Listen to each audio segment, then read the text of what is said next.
Let's make a start. So, welcome everyone. My name's Kat Morrison. I'm a Policy and Development Officer for North Yorkshire Safeguarding Children Partnership, and welcome to one of our free monthly safeguarding learning events.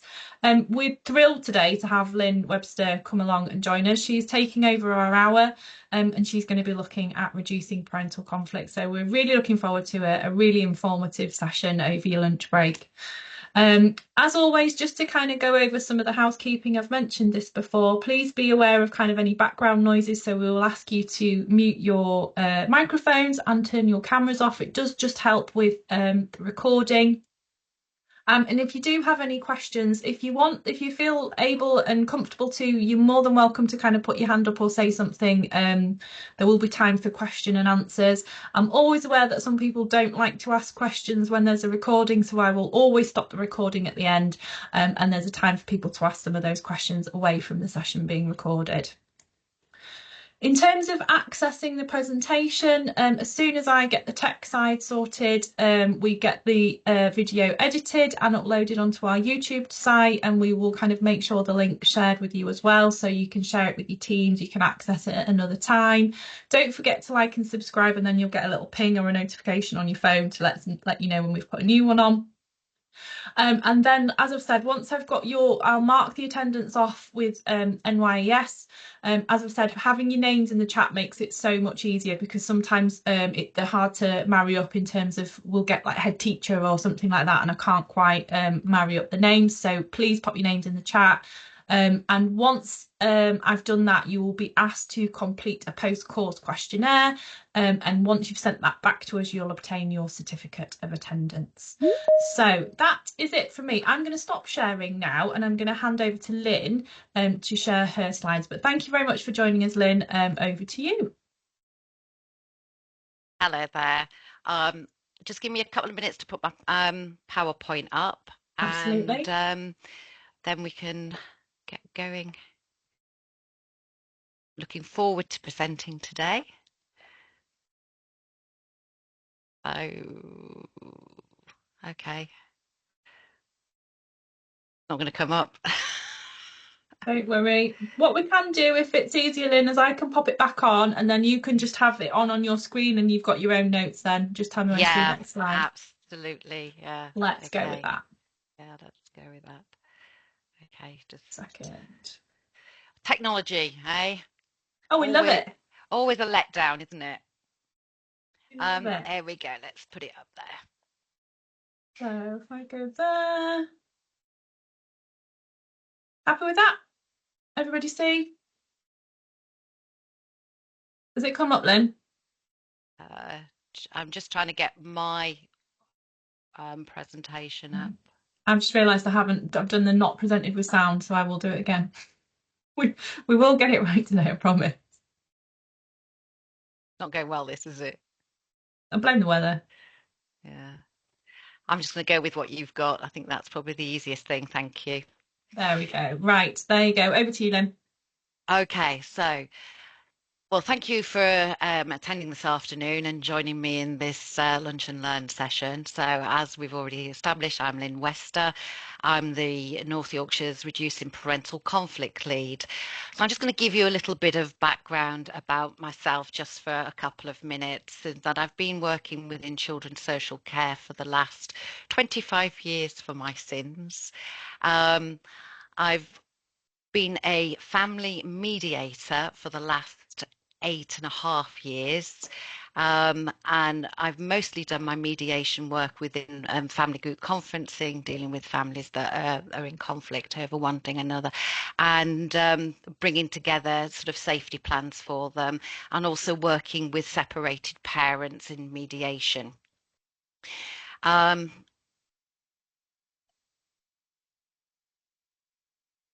Since July last year, I've moved on to are you going to have to move it on for me, Kat? Yeah, I'm afraid you're going to have to do the Chris Whitty next slide, please. Yeah. Do you want me to move on? Yeah, let's move on. Okay, so I'm going to got a brief agenda for today, but basically what I wanted to say, it is all about relationships. That's what we're talking about when we're talking about parental conflict. So I'm hoping from today what you will get from today is an understanding of what parental conflict is, give you a definition of parental conflict, why it's important to be curious about parental relationships because of the impact that it could have on children, and how parental conflict differs from domestic abuse, and next steps, how are we going to keep parental conflict and the need to sort of think and be curious about what is going on in the parental relationship on the agenda. Next slide, please. So I just want to give you a quick note, really. I'm going to be talking a lot about parents and carers. And when I'm talking about that, I'm really talking about any people who have parental responsibility for their child. That's not a legal definition of parental responsibility, but they are parenting a child. So that could be parents who are separated or divorced, step parents, adoptive parents, same-sex parents, all manner of people who are important to children. Next slide, please, Kat. This is really, this is an odd way of doing it. So I'm hoping that today's session, you're going to improve your knowledge on parental conflict and how it differs from domestic abuse, reflect upon the nature of conflict and the common patterns of behaviour that sometimes that you can see when people are in this entrenched way of arguing. Sort of look at how practitioners consider the impact of poor parental relationships has on families and has on children. Hopefully to increase the awareness of the links between parental conflict and the social and emotional outcomes for children sort of now and also in the future, and the impact on their future outcomes. Parental conflict does sometimes have the ability to affect a parent's ability to parent their children. It affects their parenting capacity because the focus becomes on the conflict and not on the children. And I'm going to hopefully explore some best practice in starting those conversations with parents about what is actually going on in their relationships. Next slide, please, Kat. So here we've got a definition of what parental conflict is. It's about behaviour between parents and carers that is frequent, intense, and poorly resolved. It is normal for all families to experience arguing at some point in their relationship. That is a normal part of any relationship. But when it becomes this frequent and intense, and parents lose the ability to cooperate with each other, or they participate in non-verbal conflicts, such as the silent treatment, it will have a impact on children. They can show each other a great lack of respect. There's no emotional warmth within the relationship. And with parental conflict, children are always affected by it. And parents and carers who are in relationship distress and ongoing conflict, it's detrimental, as we've said already, to a child's well-being, their development, and their future outcomes. It also sits below the domestic abuse threshold. So we're not talking about domestic abuse, and I have got a couple of slides to actually sort of try and identify the difference for you. But we're talking about this conflict that is, as we said, frequent, intense, it's poorly resolved, but it doesn't have those control, power imbalance, coercive violence aspects to it. But we will look a little bit more at that in detail in a second. Kat, next slide, please. To show you a little video now, and this is just probably encompasses better than I can what if we are not curious about relationships, if we don't look at what's going on in the parental relationship, what the impact could be for the child and services who are trying to help families So if you just play the video for me, Kat, and then I'll have a little chat. Conflict between parents is normal, but if exposure is frequent, intense, and poorly resolved, this can have a damaging impact on children, resulting in long-term mental health issues and emotional, social, behavioural, and academic problems as they grow up. Today, there is a growing awareness of the importance of the quality of the relationship between parents, whether they are together or separated, and the need to tackle conflict in the best interests of children. There may be lots of services in your area that focus on parenting, or the relationship between parents and children, but the ability of these services to help children is likely to be reduced if damaging parental conflict is left unresolved. This is a problem if it means that important local services and programs aren't equipped to improve children's lives in the way we all want them to. Many practitioners and services working at the front line lack the confidence, tools and knowledge to identify and support families where damaging conflict is going on. Many parents only seek help when conflict reaches crisis point, and many families experiencing poverty or financial stress who are at a greater risk of experiencing damaging conflict are less likely to get access to vital support. Early intervention to reduce the impact of parental conflict needs to be at the heart of services, to improve outcomes for children and improve the effectiveness of other family support. We can help you to shape these services in your area. Visit our website to find out more.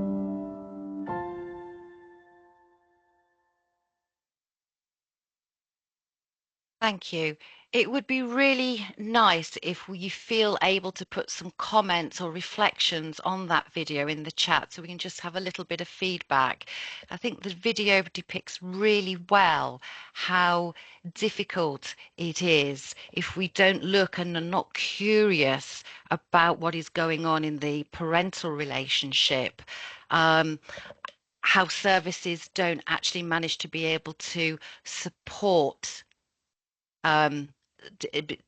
so a little message came up the screen that the video needs to be on. It was on, was it? It did play.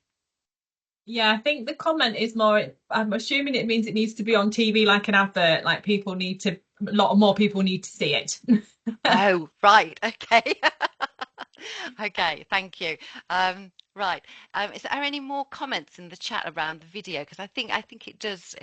It needs to be on T. Sorry, I've just checked the chat myself. Yeah, that's great. Yeah, I think that's a really good comment. North Yorkshire, hopefully, we are discussing doing a radio campaign, so that's kind of like one step towards doing that. But yeah, I agree with you. This subject needs to be far wider promoted, and hopefully that's where we are taking those steps. Certainly, we are in North Yorkshire. Yeah, there's a few other little videos as well. So thanks, Kirsty, for that. There's a few other little videos as well that you might want to see. And we've actually got a great Relationship Matters websites where there is a lot of videos that you might wish to share with parents that are really useful. Yeah, you're right. It can be very difficult, Stephanie, to ask the right questions for parents. Yeah. We do have some additional resources on the partnership website, don't we, Lynn? So I'll make sure I put those in the chat, and I think they do link some of the videos. So Yeah. as we're working away, I'll put them in the chat as we're going along. Thank you. Next slide, please, Kat. I feel like a proper presenter now. Okay, so I just wanted to give you some statistics around what the impact can be of children who grow up in families where it is marked by parental conflict, which is at this level of very frequent, very intense, and parents finding it very difficult to resolve their conflicts. Oh, children are over twice as likely to experience homelessness. They're twice as likely to be in trouble with the police or spend time in prison. Almost twice as likely to experience educational underachievement. They're almost twice as likely to experience alcoholism. They're almost twice as likely to experience teen pregnancy. and they're almost twice as likely to experience mental health issues. They're more likely to experience debt, and they're more likely to experience being on benefits. And the reason why I've shown these statistics, if you just click again, Kat, it will come up. Um, so these statistics are from the Centre for Social Justice. They're still being used by the DWP as probably the most up-to-date statistics that we have. But I think it depicts really clearly how the impact of future outcomes for children who experience this level of conflict have. More importantly, and we'll go on again to talk about this a little bit further, is what do children take into their own adult relationships? What impact does it have on that? How do they resolve their conflicts in their own intimate relationships, whether they are young teenagers having their first relationships or are married and or cohabiting? Next slide, please, Kat. So what triggers conflict? All sorts of things triggers conflict. I've actually just come from delivering a workshop to a forces veterans group, and we were having some really interesting discussions around how stressful today's society is. And they were reflecting on perhaps what happened 50 years ago was almost better in some ways because of the lack of outside influences on children, which can sort of cause parental conflicts, and how difficult it is these days for parents to navigate parenting. But as you can see from the slide there, there's so many things that can cause the stresses and strains that can lead to conflict. So I'm going to sort of focus on the arrival of a new baby, particularly for a couple that were very much in love, got engaged, have got married, very exciting that they're expecting their new baby. New baby arrives, and then the impact on that of their relationship, given all the stresses that come along with a new baby, as well as the excitement of having a new baby, they might not be equipped to deal with things when they start to go wrong. So conflicts that they could easily resolve beforehand suddenly become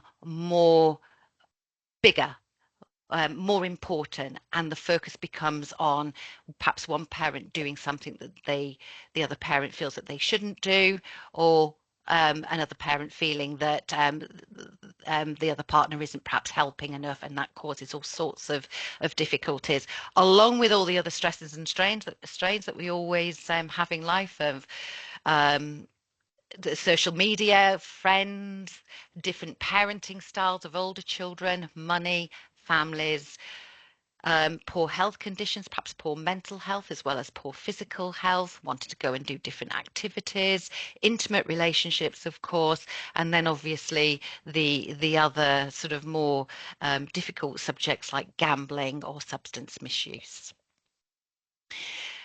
Kat, next slide, please.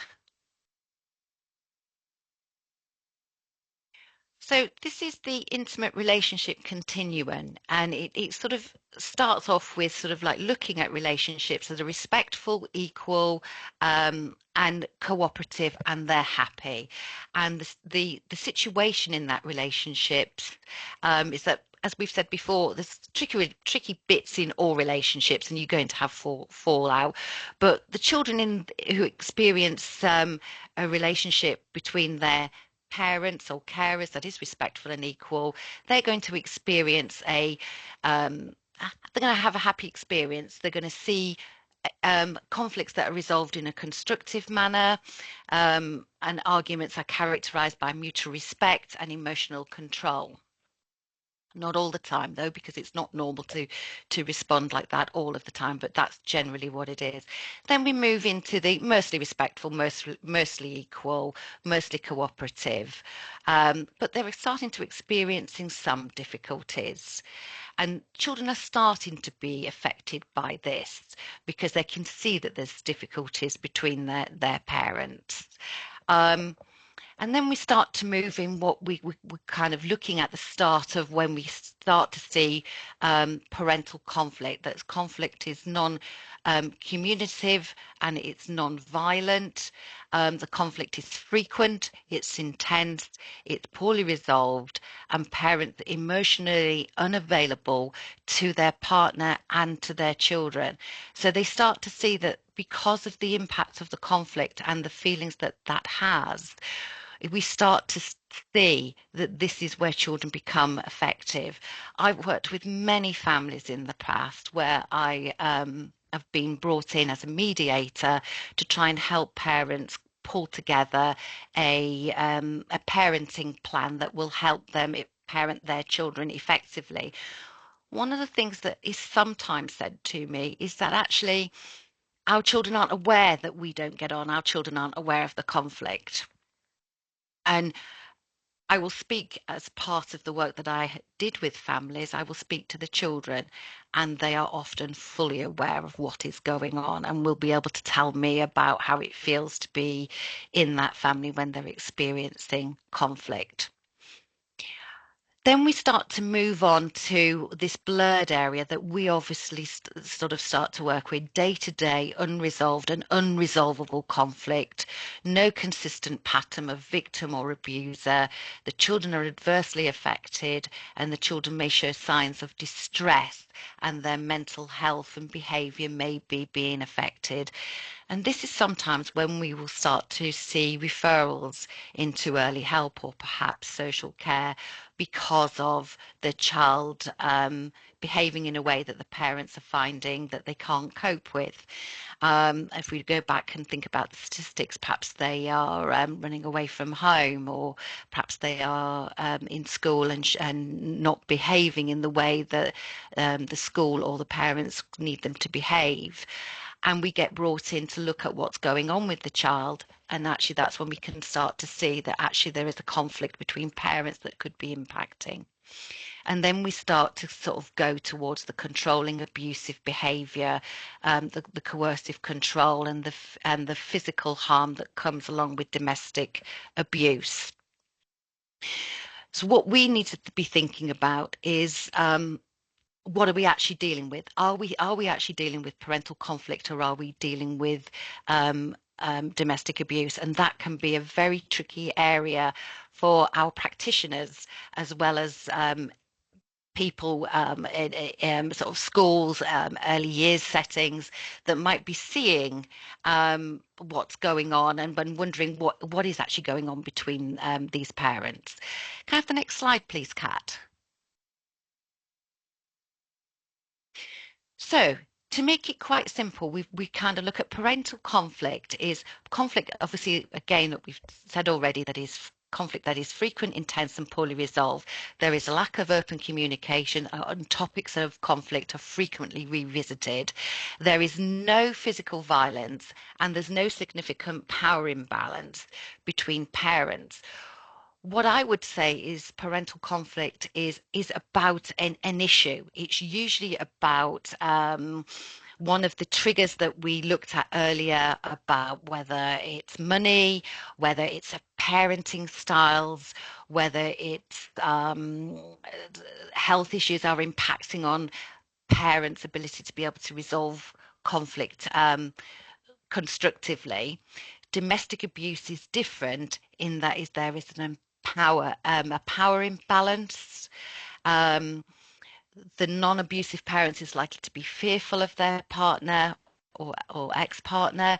It may include all of the following of physical violence, intimidation or threats, emotional abuse, sexual abuse, financial abuse, and harassment. So the two things are distinctly different, although there is sometimes this grey area that we don't often know what exactly we're dealing with. As part of my mediation training, one of the things that was always said to me, which I found very useful, if you have two people who are alleging domestic abuse, it doesn't really matter who is perpetrating the domestic abuse. There is clear clearly domestic abuse within that relationship, but we just don't know who it is. So we need to work with them in those ways. And I'm sure you have your own policies if you suspect domestic abuse, and also signposting families to get help from our partners of IDAS. Any comments? Can I put the next slide up, Kat, please? So what we've seen so far with parental conflict and domestic abuse, how might the behaviours be different? So what might you see in domestic abuse that you wouldn't see in in parental conflict? And what might you see in parental conflict that you won't see in domestic abuse? Has anybody got any ideas that they'd just like to put in the chat so we can just have some shout outs? What might a child see? Just give you a couple of minutes just to have a think.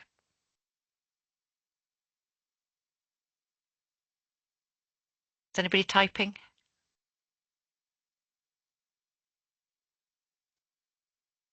Parental conflict, I'll agree in both ways.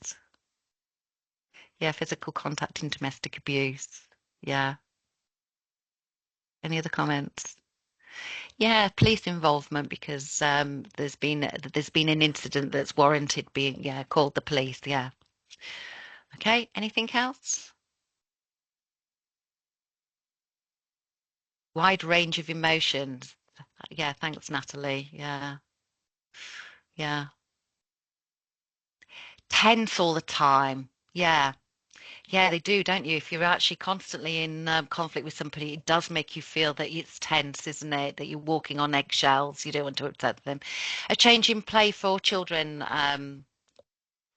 Thank you for that. Yeah. Anything else we'd like to comment on?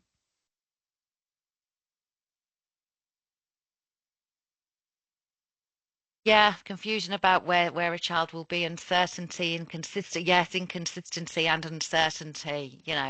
What's my parent going to? Is my parent going to be able to um, do what I need them to do for me today, or are they going to be so angry with mum or dad or grandparents that I'm not going to be able to do something? Parents not at home. Yeah, yeah. Okay. Okay. Could you move on for me? Thank you for those. That was really useful. So the impact of parental conflict on children, you start to see, yes, that internalizing. You start to see children sort of feeling sad and withdrawn, anxious, or perhaps depressed. Um, Parent-child, he provides emotional support and excuses and care for siblings. So yeah, you might sort of see them start to sort of support parents. Um, rather than sort of the parents supporting or being focused on the child. And externalizing, as we've already talked about, they might start acting out in school, having that aggressive behavior, acting out, problem solving. They may be mimicking what they see at home in the playground, in terms of my parents talk to each other like this, so it's perfectly okay for me to talk to the child I'm falling out with like this too. Okay, can we move on to the next slide, please? So yes, so this is a parent-child relationship. So we're looking here at a slide that tells us a parental conflict, again, which is this frequent and intense arguing that can happen, and the outcomes for children. So we can have attachment and interaction issues. Parenting practice and styles. We see that a lot actually within referrals. When we pick up referrals, that the feature of that referral is parental conflict, that parents often have different ideas about how to the mobile phone came up this morning, which is a very good example. One parent thinking actually a child of 12, it's perfectly acceptable for them to have a mobile phone. Another one turning around and saying it's too young. And that can cause conflict, and the child could use that conflict to actually might get what they want out of that, particularly if we've got separated parents where a child is moving between homes, where in one home they could have a mobile phone and in another they might not be allowed one. A child tends to lose their emotional security at this stage when a conflict becomes very intense and that frequently visited, hypervigilant and flight or fight, which you might want to see. And a child may start to feel feelings of threat or self-blame. And I think parents can sometimes, when they're so focused on their conflict that's happening within their relationship, particularly with separated parents, they can lose sight that actually a child has the right to have a relationship with both parents, whether the parents like each other or not. So, yeah. Next slide, please, Kat. Okay, so I'm about to show you another little video, and again, it would be really nice if you could put some comments in the chat after the video. These videos were produced by Dudley, who were part of the DWP Reducing Parental Conflict programme along with North Yorkshire. The video is done by them, and it's children. It's quite powerful, so I just want to give you a little bit of a warning. It is talking about with young children about how conflict feels for them within their families. Do you want to play? Just click again. Hopefully the video will come up. They say why they always argue about why one of them has more money than each other. And does one want more money or what? One wants more money, and the one who's got all the money doesn't give, only gives a little bit to my grandma.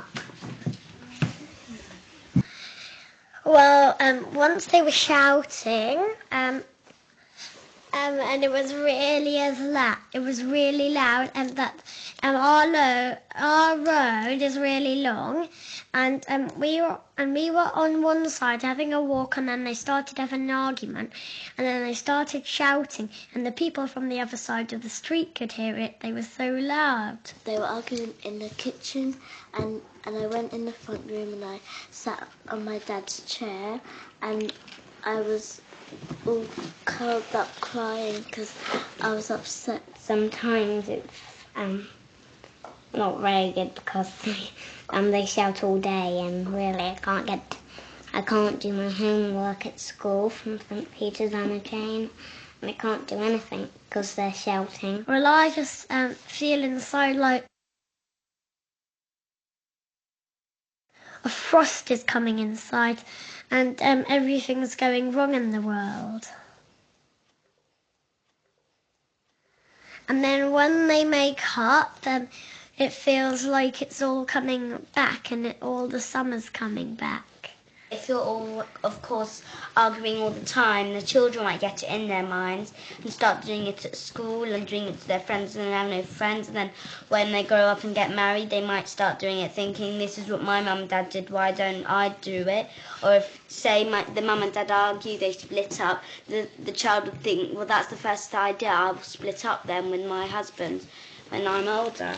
So it's not good to have arguments all the time, but I think now and then to learn what you're doing and see what you shouldn't do. It makes me feel sad. It makes me feel worried. It feels really scary, like they're going to break up and one's going to go that side and one's going to go that side.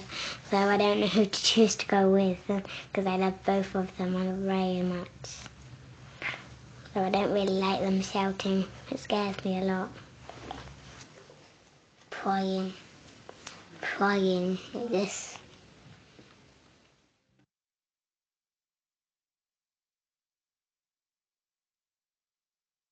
It would be great to have some, yeah, Catherine, it's sad, that one, isn't it? Yeah. Very powerful, I think. But do we have any more comments? I'm quite interested to see if that is something that you would consider showing parents.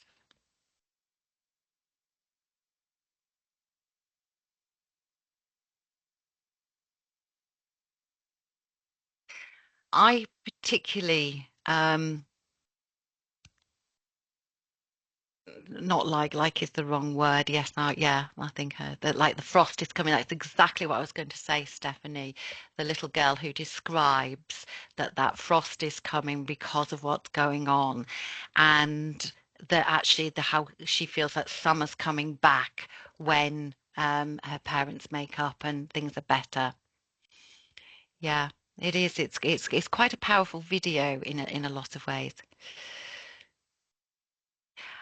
I think whoever admin is, sorry, I don't know who you are, so I apologize. But yes, I think sometimes you don't see the impact it has on children when in the moment.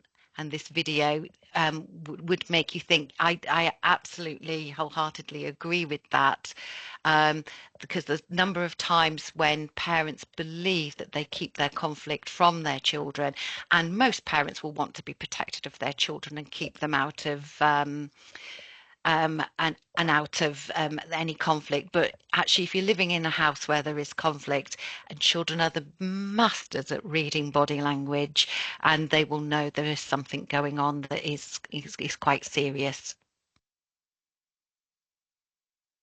Yes. Thank you for that, Lisa. That is, yeah, excellent. You know, the parental conflict and domestic abuse equally cause that emotional harm to children, and that's the message that we'd like you to sort of take away really from today's session. Yeah. Any other comments before we move on? Could I have the next slide, please, Kat? So I just wanted to talk a little bit about North Yorkshire. So in North Yorkshire, we are raising awareness of the impact on of parental conflict on children and young people, and we're seeing that through all of the models that we're working with. So just to give you some ideas of the models we're working with, within our systemic practice, within our signs of safety model, the strength in relationships, family seeing. Our parenting programs all have an element of parental conflict exploration within them, and we've developed toolkits for our practitioners to use with families of both, whether that's with children, whether co-parenting, or whether they are separated parents. One thing I will say, I was going to give a little shout out to, we do currently have some training on the NYES site for schools that will allow you to access workbooks that you could use within school. So that might be something for you to consider. I'll get the links and pass them to Kat so she can put them in the chat as well.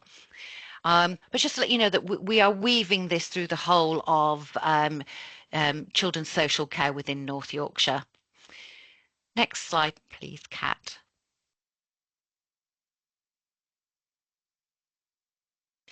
So just to let you know what our program has achieved, we've trained over 500 of our practitioners in reducing parental conflicts level 1 and 2.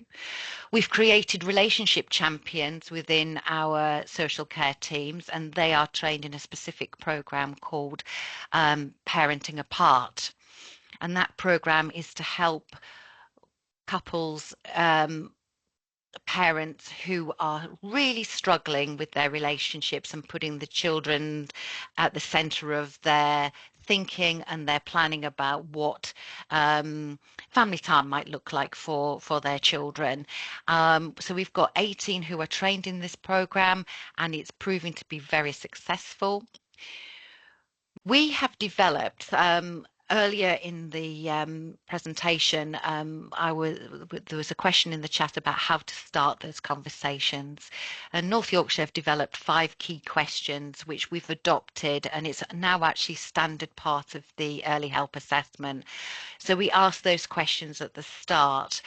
To give you a little bit of information of how I would start those questions. So if you have a parent or a carer who is trying to explain to you how difficult things are at the moment, particularly perhaps of some aspect of their child's behaviour that they are finding worrying, such as being perhaps being aggressive in the playground, being disruptive in class, or you're seeing that they're particularly withdrawn or worried. One of the things that I would start off with is, that sounds very difficult.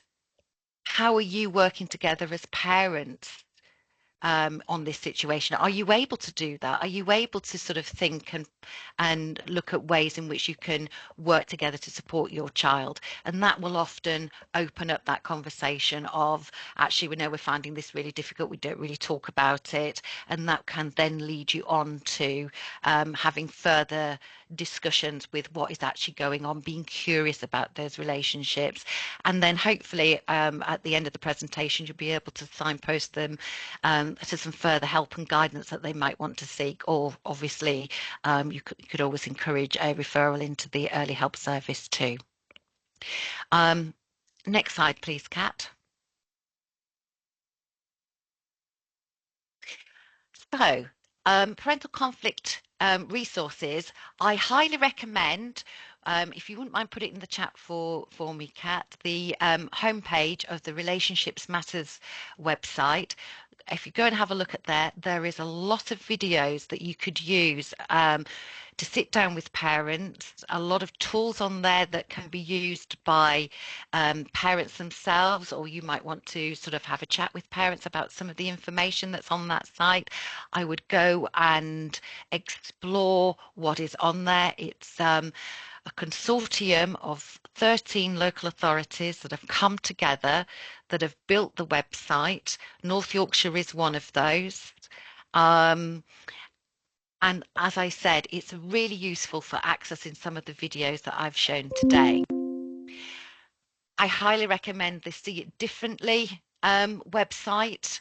That's got some wonderful videos to show parents how normal everyday situations develop where conflict happens, and it's that sort of very frequent conflict that they just revisit and revisit and revisit, and it gives parents an idea how you can take yourselves out of that situation and look at it differently, and seeing how you could respond differently, and seeing the other person's perspective might actually get a better result in the future.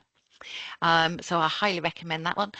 There is a lot of information on the government website for reducing parental conflict. As I said, our programme is actually funded by the DWP, and it's going to continue for 25-26, which is great news. It means that even the new government are seeing the importance of carrying on this work with families to help and support them manage these conflicts. There is definitely a 1-minute guide available, which I can, I think that is on the NYS on the site, isn't it, Kat? Pretty certain it is. Yeah, I've popped the links a bit further up to the 1-minute guides. There's a page that's a link for, one of them says a guide for parents. Unfortunately, at the minute, no, we don't have like a print off one. I know, Linda, you said you were looking at updating a flyer, weren't you? Is that on the? The leaflet is being updated as we speak, and will soon be available to re-put on the site. It just became a little bit outdated and needed updating, so as soon as that it will be on the site too. Yeah, so thank you for that. Okay. There's also Click Relationships that you can go and have a look at. If parents are struggling, you may or may not be aware that Relate are unfortunately in administration at the moment, but they are still very much active. And I would actually, for those parents that might want to sort of interact in this way, they have a great chat bot available that parents can interrogate and see what help and advice and support is out there, and also about the impacts of their conflict. It might be worthwhile, if you have the time, to go and investigate those chatbots yourself, because they do come up with lots of really good information that you can perhaps look at with parents together, if that's something that you feel that you're able to do. So not having my notes, Kat, I have come to the end, I think, of my presentation. I've got one more slide, and I think I'd like to thank you all for joining this afternoon and listening to me. I hope it was useful. I hope that you've gained some extra knowledge around parental conflict, but feel free to contact me if you wish to directly. I'm happy to speak to anybody about any difficult situations that you might be in. Okay. Thank you so much, Lynn. It's really informative. I know I've heard you speak before about reducing parental conflict, and I think I'll probably speak for everyone when you just realise how much of an issue it is, and it's just like I say, down to that. You touched on it on one of your earlier slides, didn't you, about just being curious of, the kids will often say something's not quite right. So yeah, thank you. I'm going to whistle stop through a few business unit update slides just at the end. So while I'm doing that, if you do have any questions for Lynn, please pop them in the chat and we'll pick them up right at the end. And like I say, if anyone does want to ask any questions and doesn't want to be recorded, I'll stop the recording as well. So yes, just a couple of very quick updates from a business unit point of view. I'm sure you are all aware, but North Yorkshire at the end of last week came to the end of our joint targeted area inspection. A huge thank you to all those partners who were involved in those in the reams of work that took place over 3 weeks. We're not in a position to share any feedback yet. We have had feedback from the inspectors, but that will be compiled into a report and a letter, which we will hopefully be able to share with you once it's been agreed in a few weeks. As always, with any inspection, there will always be some learning to come out, which we will share at subsequent learning events. But it's just really apt as well, like I say, that the focus of this JTI inspection was around domestic abuse, and I know we differentiate the two around domestic abuse and reducing parental conflict, but there's just that awareness from partners of kind of what that is, and the focus was on unborn children up to the age of 7. So again, if you are interested in what happens with JTI and what it involved, we can share those details with you, but like I say, we will be sharing the report hopefully in a few weeks when it's all been finalised. Just to kind of keep you up to date, there have been some key national documents that have been released over recent months. I can kind of go through some of the headlines, but I know we're rapidly approaching 1 o'clock. But just to kind of make you aware, I've popped a QR code in the top right of the slide. What we've done now is we've put a page on the NYSCP webpage, which highlights some of these key bits of national learning and reports, because we know when these big documents come out, they're often 100 plus pages, and they're very difficult to read and digest. So what we try and do is just kind of summarise some of those key learning points, or if there's been sort of national summary documents that have been put together, they're all there. So, and we will keep that as a live page, so you can kind of keep that and know it's where to go for up-to-date information. Just to kind of keep you up to date as well, obviously we do our own local learning as well, and that's available on our website. We look at our safeguarding practice reviews. A recent one that's just gone on the website is in relation to Child V, which is a really interesting one about having those curious conversations and sort of speaking with new and expectant parents around those safe sleep messages. And hopefully you all know about our Ask Me campaign. So lots of resources on there. And we have our learning themed audits as well. So the most recent one on the website is around child exploitation. And then hopefully over the next few weeks, we should have information on the webpage around missing from home and care. And our next learning themed audit will be looking at parental substance use and mental health. Joe, I'll pop the link in the chat, or Steph, I wonder if you can just pop it in for me if we can't get the QR code to work for the national learning page, please. Doing it now, no worries. Thank you. So again, just to kind of keep you up to date with some of the stuff that we've got planned for 2025, there's loads to look forward to. In terms of strategies and resources, we're working on some developments of some quite key documents at the minute. primarily our Being Young in North Yorkshire strategy, which we kind of like to think of as kind of the roots from which all of our other strategies grow. So keep an eye out for that. We're looking to kind of be launching that in the spring. Later on in the year, we'll be looking at our early help strategy, and we will have our harmful sexual behaviour strategy, which I know Steph's been working really hard on, and that will come out with an accompanying toolkit as well. Alongside that, we're developing toolkits on self-harm and suicide ideation, how to capture the voice of the child. I say voice, and I want you to kind of think about the voices of babies, those who aren't yet able to kind of verbalise how they're speaking, or those who may not be physically able to verbalise how they're speaking. So it's capturing voice in different kind of dynamics and thinking about how young people are behaving and things like that. And we'll be looking at a neglect toolkit and practice guidance as well. As always, we try as a partnership to provide you with lots of events and training throughout the year. Keep an eye out for Safeguarding Week. That will be in June, and there's always lots of events that we put on. So we'll be sharing the dates for that coming up soon. Also likely to be in June. We're very excited this year to be holding our first child exploitation conference, so watch this space for that one as well. And for those of our partners who are in education, we will be having our designated Safeguarding League conference in autumn. So that's our face-to-face conference. We do have our network meetings as well, which we hold termly coming up in March as well for our DSLs. In terms of our learning events that we hold monthly, last month we had our young people and vaping event, so we can have the resources available on the website for that one. And then looking forward to 2025, we will be sharing some of the results from the Growing Up in North Yorkshire strategy survey.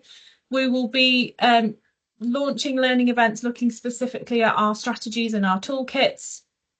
We will be sharing information from our audits and reviews, and we'll be doing a specific one looking at kind of information sharing and recording as a result of that. And of course, we'll do something around the Voice of the Child toolkit as well. Hopefully the QR's working, but again, we'll pop the link in the chat. But these are just some of the documents that we've reviewed over the last couple of months, or we've added specifically to the website.